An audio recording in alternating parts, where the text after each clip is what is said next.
Welcome to Black and White Recovery. Your hosts have been associated with recovery programs for over 50 years. This show is not associated or related to any 12-step program. The advice is strictly to be taken as advice, or it may be used for drinking games. Always consult with your sponsor, attorney, doctor, or anyone with more common sense other than Lee.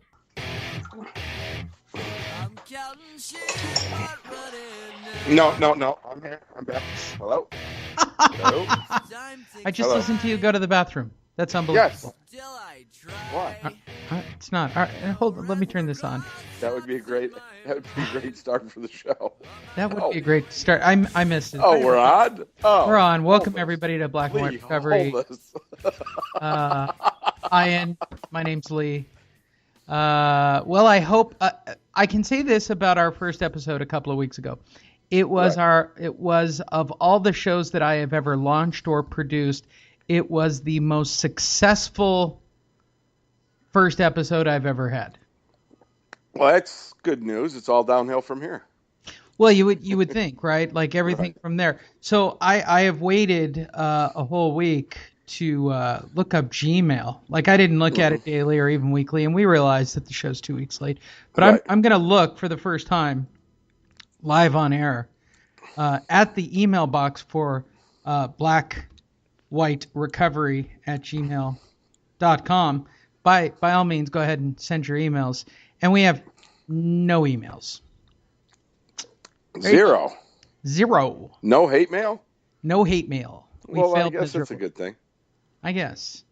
Takes us to step number 1. We start with step 0. Hey, go back in the archives and listen to it. Work out your issues. Starting with step number 1, and we admitted that we were powerless over alcohol and that our lives had become unmanageable. Just alcohol? Well, all right. Let's clarify. This is the long-standing debate that I have with my friends. Yes. I believe that any or all mood enhancements makes it non-program. Does that make sense? Yes and no. Okay, so you're going to say that there's a gray area to this discussion. Yes. Okay, so if it's legal, it's okay. No. Ah. No. The gray area gets smaller. Yes. So what are you defining it as? Anything that's mood altering? Because that certainly does not work as an answer. I think it depends on the person. Like, I mean, I could go to the mall because I need a new pair of gym shoes and go get a new pair of gym shoes and leave. Or, there's some days it was bad at work. I get a letter from the IRS. I'm in fear that they're going to take everything from me, and I'm going to go on a $3,000 shopping spree. One is addictive behavior, one is not. Because one is fear-driven, one was not. Okay. Well, I guess the fact that I would have crappy-looking shoes or my feet I'd have to go barefoot or something might be a little fear-driven, but now I'll never be able to buy one pair of shoes again. Thanks. Well, okay, let's follow that chain of logical chain. You, I assume, still go to coffee after the meeting. Yes. And for those listening for the first time, Ian goes to meetings. I detest meetings. You're all caught up. So you still go and you do the meeting after the meeting routine still, correct? Correct. All right. And I'm going to say in that group of 4 to 5 human beings on average, as you're sitting around at whatever coffee, Starbucks, pie shop, atorium. What do you guys... Starbucks aren't open late here. So. All right. What do you guys frequent? A place called Joe Bott's. Very trendy, one-of-a-kind coffee shop. They have some kind of fancy crepes. Not really fancy, but they have all these sorts of crepes, and most people sit outside so they could smoke. Okay, well, and therein lies my question. Right. Of your group, how many of them smoke? Several. Okay.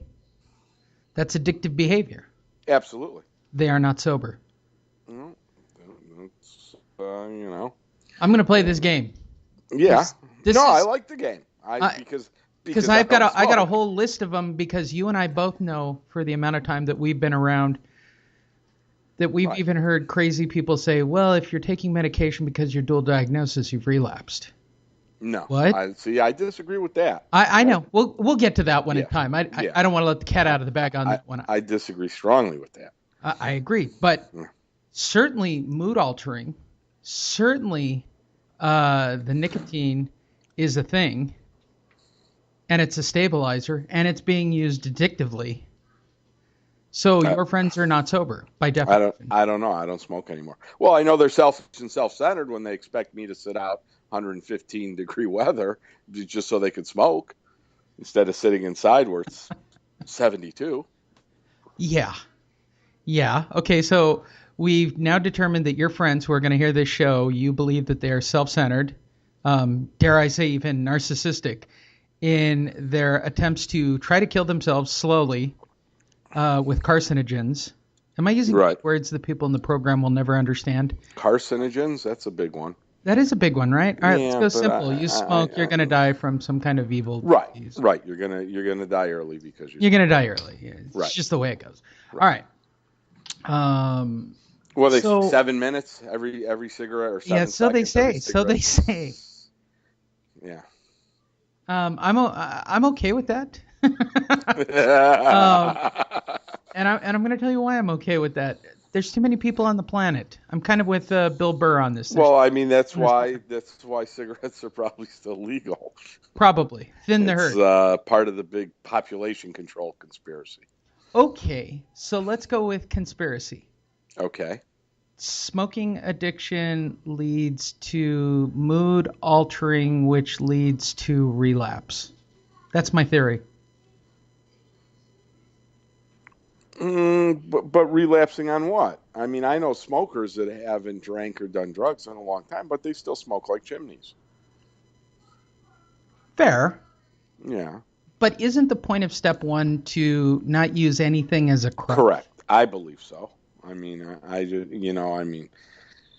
I work with people who smoke, and I know that once they put out that cigarette, the only thing they're thinking about is that next cigarette, and they're useless.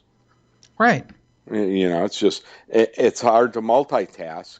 I mean, if you're not a good multitasker, you cannot be close to successful and be a smoker.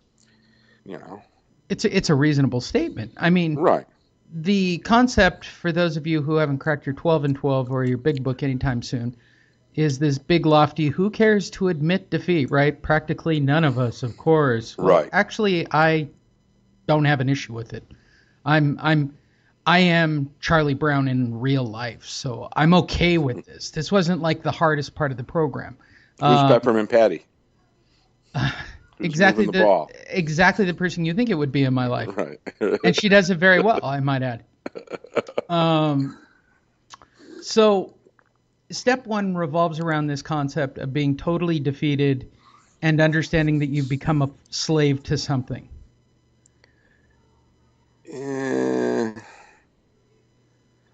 Honestly, I have a different philosophy on it. All right, lay your philosophy on me. Look, I think that you have a predetermined number of how many ounces of alcohol or how many pounds of cocaine or how many joints. I think you have that number, and once you hit that number, that's when you step over the line. Everybody talks about the line that they cross over. Okay. And so I mean, defeat. I mean, just because I stopped drinking doesn't mean I'm damaged goods. I might not want to go back and get in the ring with the champ again because I know it's going to wind up badly for me. Okay. Were you utterly humiliated and at the lowest points and lowest depths, and that is what brought you into these rooms? Because that seems to be the big... No, I got a nudge from the judge. Right. Okay. And there's nothing wrong with that. And I was inspired by a good friend of mine who had gotten a nudge about a year earlier, and she was doing phenomenal. And I don't know. I just, at about 10 months of continuous sobriety, I'm just like, you know what, life's a lot better. And, maybe, they talk about fake it till you make it. I was definitely one of those guys. it took me, like I said, about 11 months of continuous sobriety to finally admit to my innermost self that I couldn't drink the way that I wanted to, or that I used to, or that other people do. And life had gotten so much better that, hey, I'll just keep going. Somebody said to me a long time ago, wouldn't you rather act as if you're an alcoholic and admit it to yourself and go into recovery than try and prove the rest of your life that you're not? So I've had periods of abstinence without the program, and my life was completely insane. Okay. And I eventually picked up again. It wasn't because I wanted to die. It was because I wanted to get loaded. Okay. At the end, this time, did I want to live anymore? Yes, but I don't think it was from the addiction. It may have been from some of the regrettable things I had done that my addiction took me to. But, I just couldn't die. I tried. Okay, so what is the ultimate message behind step one then? Is it admitting you're defeated by something? Is it actually doing some kind of little drunkalog explaining so you can visually see what you're doing? Or is it really what it is at its core? Step one, which is the fundamental principle, is it just about being honest? I think it's about being honest. I think it's because a lot of people can't get honest. They don't know how to cope with some of the things that have either happened to them that weren't their fault, or that they did onto others that were their fault. Okay. And that's where the meat and potatoes of the steps go. But for me, it's just, I can't do it anymore. It's not. It's different. So the basic concept is you are willing to do whatever it is in spite of the consequences, right? Emotional, physical, spiritual, your family, your career. Usually it means that you probably have a biological background or a genetic background in the same thing. And those are the things that constitute you as having an ism by the clinical definition. Here's my issue. Step one is about being honest. Step one is about getting rid of things that are mood enhancers and trying to live life on life's terms as straight up and in your face as possible. That is my understanding. Is that correct? Yeah, I would go for that. Okay. So why is it the vast majority of the people that we know of in these rooms are, one, the least honest human beings you will ever encounter, except with other people? They'll tell other people their problems in a heartbeat, but they're not honest with themselves, ever. Right. Number two, the amount of coffee and nicotine that is consumed by people in the 12, like they're keeping Starbucks and big tobacco single-handedly in business. Absolutely. Help me to understand. And I got sober at a time. I got sober at a time when you could still smoke inside. Right. I remember being at a 5:30 meeting, and by 5:45, the cloud has encompassed everybody. I agree. I completely agree, and that's the way it was, and that's the way the clubs were. Yeah. And I don't want it to come off like I'm doing the holier than thou. I did everything. So, where I am now isn't a reflection of where I was when I first came in or what I was like. Right. I just, I can't mentally fathom dishonesty. I can't mentally fathom the righteousness that occurs, because apparently step one should knock the starch out of all of that, right? Well, no. Really? Step one, at its core, should be the things that quote unquote humbles you to accept that you need the way.